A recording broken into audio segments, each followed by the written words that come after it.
Hello, myself ವರ್ಷ. ನನ್ನ ಮಗನಿಗೆ 2.5 ಇಯರ್ಸ್. ಸೊ ನಾನು ಸ್ಪಿರಿಚುವಲ್ ಲೈಫಿಗೆ ತುಂಬ ಆಭಾರಿಯಾಗಿದ್ದೀನಿ. I am very admire to tell that my son was recovering very well. Almost 3 months journey. It is not an easy. ತುಂಬ ಅಂದರೆ ತುಂಬ ಒಳ್ಳೆ ರಿಸಲ್ಟ್ ಸಿಕ್ಕಿದೆ. He has a suffering from mild autism problems. So they have a sensory issues ಇತ್ತು, and he was a toe walking, and also different textures of food ತೊಗೊಳ್ಳೋದಕ್ಕೆ problem ಇತ್ತು, W sitting positions ಇತ್ತು. When I came to know about the spiritual life, before that I went some other therapy centres. So ಅಲ್ಲಿ ಹೋದಾಗ ನನಗೆ almost 6 to 7 months ನನಗೆ ಯಾವುದೇ ಥರದ result ಸಿಗದೇ ಇದ್ದಾಗ ನಾನು ಸ್ಪಿರಿಚುವಲ್ ಲೈಫಿಗೆ ಬರೋ ಪ್ಲ್ಯಾನ್ನ ಮಾಡಿಕೊಂಡು ಇಲ್ಲಿ ಸರ್ನ ಫಸ್ಟ್ ಮೀಟ್ ಮಾಡಿದಾಗ the first day when he gave the hope, ನಿಮ್ಮ ಮಗ ಈ ಥರ ಪ್ರಾಬ್ಲಮ್ಸ್ ಇದೆ ಅಂತ ಹೇಳಿದಾಗ ತುಂಬ ಜನ ಇಲ್ಲ ಇದೇ ಪ್ರಾಬ್ಲಮ್ಸು ಅಂತ ಹೇಳೋದಕ್ಕಿಂತ ಸರ್ ಇಲ್ಲ ರಿಕವರ್ ಆಗ್ತಾನೆ, ನೀವು ಹೇಗೆ ಎಷ್ಟು ಬೇಗ ನೀವು ನಿಮ್ಮ ಮಗುನ ಕರ್ಕೊಂಡು ಬಂದಿದ್ದೀರಾ ಅಂದರೆ ಅಷ್ಟು ಬೇಗ ಕರ್ಕೊಂಡು ಬಂದಿದ್ದೀರಾ ಅಂತ ಸರ್ ನನಗೆ ಹೇಳಿದ್ರು. ಸೊ ನಾನು ಆಲ್ಮೋಸ್ಟ್ ಫಸ್ಟ್ ಡೇ ಬಂದಾಗ ನನ್ನ ಮಗ ಕ್ಯಾಪ್ ಹಾಕ್ಕೊಳ್ಳೋದಾಗಿರ್ಬೋದು, when he was not wearing a bags, different textures of food ಅಂತೂ ತೊಗೊಳ್ತಾನೆ ಇರಲಿಲ್ಲ. He was toe walk as a must and should ಅಂತ ಹೇಳೋದು, ಅವನಿಗೆ ಅದು ಇಲ್ಲದೇ ನಡೆಯೋಕ್ಕೆ ಆಗ್ತಿರ್ಲಿಲ್ಲ ಅನ್ನೋ ಲೆವೆಲ್ಗಿತ್ತು. Then after that I came here, he was better. Toe walking ಆಗಿರ್ಬೋದು, W sitting position, and different textures of foods ತೊಗೊಳ್ತಾನೆ. ಕರ್ಡ್ ರೈಸಿಂದ ಹಿಡಿದು ವೆಜಿಟೇಬಲ್ಸ್ ಎಲ್ಲದನ್ನು ತೊಗೊಳ್ತಾನೆ. Deep sleep without medicine deep sleep ಮಾಡ್ತಾನೆ ಅವನಿವಾಗ.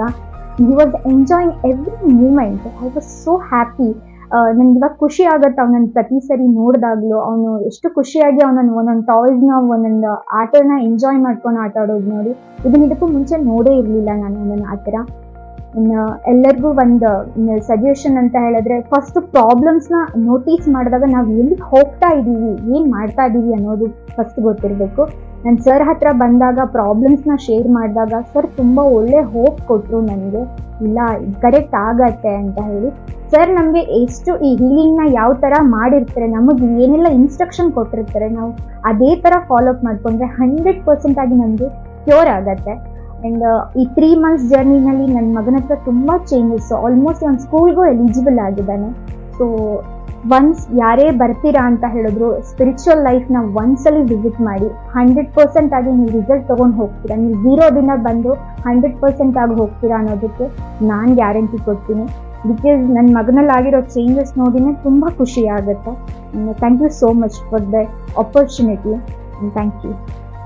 ಸೊ ಒನ್ ಮೋರ್ ಥಿಂಗ್, ನಾನು ಡಾಕ್ಟರ್ನ consult ಮಾಡಿದಾಗ ನನ್ನ ಮಗನ ಕರ್ಕೊಂಡು ಫಸ್ಟಿಂದ ಅವ್ನಿಗೆ ಪ್ರಾಬ್ಲಮ್ಸ್ ಇದ್ದಾಗಿಂದು ಸೇಮ್ ಡಾಕ್ಟರ್ನ ನಾನು ಮೀಟ್ ಮಾಡ್ತಾ ಇದ್ದೆ. ಸೊ ಅವನನ್ನು ಫಸ್ಟ್ ಇಂಟ್ರೋಗೇಟ್ ಮಾಡಿ ಪ್ರಾಬ್ಲಮ್ಸ್ ಇದೆ ಅಂತ ಅವ್ರು ಹೇಳಿದರು. ಸೆಕೆಂಡ್ ಟೈಮ್ ನಾನು ಹೋದಾಗ ಇನ್ನು ಕರ್ಕೊಂಡು ಆಫ್ಟರ್ 3 months ನಂತರ ನಾನು ಹೋಗಿದ್ದೆ. IQ ಲೆವೆಲ್ ಟೆಸ್ಟ್ ಅಂತ ಹೇಳಿ ಮಾಡಿ 60 to 70% ಇಂಪ್ರೂವ್ ಆಗಿದ್ದಾನೆ ಈ ಸ್ಪಿರಿಚುವಲ್ ಲೈಫ್ ಬಂದ ಮೇಲೆ. ಮೇಡಮ್ ನನಗೆ ಡಾಕ್ಟರ್ ಎಷ್ಟು ಚೆನ್ನಾಗಿ ಹೇಳಿದ್ರು ಅಂದರೆ, ಮುಂಚೆ ಅವ್ನು ಐ ಕಾಂಟ್ಯಾಕ್ಟ್ ಲೆಸ್ ಇತ್ತು, ಇವಾಗ ಐ ಕಾಂಟ್ಯಾಕ್ಟ್ ಇಂಪ್ರೂವ್ ಆಗಿದೆ. ಫಸ್ಟ್ ಸರ್ ನಾನು ಸ್ಪಿರಿಚುವಲ್ ಲೈಫಿಗೆ ಬಂದಾಗ ಹೇಳಿದಾಗ ಹೀಗೆ ಅಂತ ಹೇಳಿದಾಗ ನನಗೆ ಟ್ರಸ್ಟ್ ಮಾಡೋಕ್ಕೆ ಆಗ್ತಿರ್ಲಿಲ್ಲ. ಇವಾಗ ರಿಸಲ್ಟ್ ತುಂಬ ಜನ ತಿಳಿಸಿದ್ದಾರೆ. ಸೊ ನನಗೂ ಸಿಕ್ಕಿದೆ ರಿಸಲ್ಟು. ಐ ಕಾಂಟ್ಯಾಕ್ಟಿಂದ ಹಿಡಿದು ನೇಮ್ ಕಾಲ್ ರೆಸ್ಪಾಂಡಿಂಗಿಂದ ಹಿಡಿದು ಎಲ್ಲ ಬೆಟರ್ ಆಗಿದೆ ಅಂತ ನನಗೆ ಡಾಕ್ಟರು ಸರ್ಟಿಫೈಡ್ ಕೂಡ ಮಾಡಿಕೊಟ್ಟಿದ್ದಾರೆ. ಈವನ್ ಅವನ ಅಮ್ಮ ಅಂತ ಕರೆಯೋ ಒಂದು ವರ್ಡ್ಸ್ ನಾನು ತುಂಬ ಆಲ್ಮೋಸ್ಟ್ ಒಂದು 2.5 years ಆದ್ರೂ ನಾನು ವೇಟ್ ಮಾಡ್ತಿದ್ದೆ ಅವ್ನು ಕರೀತಿಲ್ಲ ಅಂತ. ಸ್ಪಿರಿಚುವಲ್ ಲೈಫಿಗೆ ಬಂದ ಮೇಲೆ ಅವನನ್ನು ಅಮ್ಮ ಅಂತ ಹೇಳಿ ಕರೆಯೋಕ್ಕೆ ಸ್ಟಾರ್ಟ್ ಮಾಡ್ದ. ಅದು ನಾನು ಡಾಕ್ಟರ್ ಹತ್ರ ಹೇಳಿದ ದಿನವೇ ಅವ್ರು ನನ್ನ ಟೆಸ್ಟಿಗೆ ಕರೆದು ಅವ್ನು ಟೆಸ್ಟ್ ಮಾಡಿ ಅವ್ರಿಗೆ ಸರ್ಟಿಫೈಡ್ ಕೂಡ ಮಾಡಿಕೊಟ್ಟಿದ್ದಾರೆ.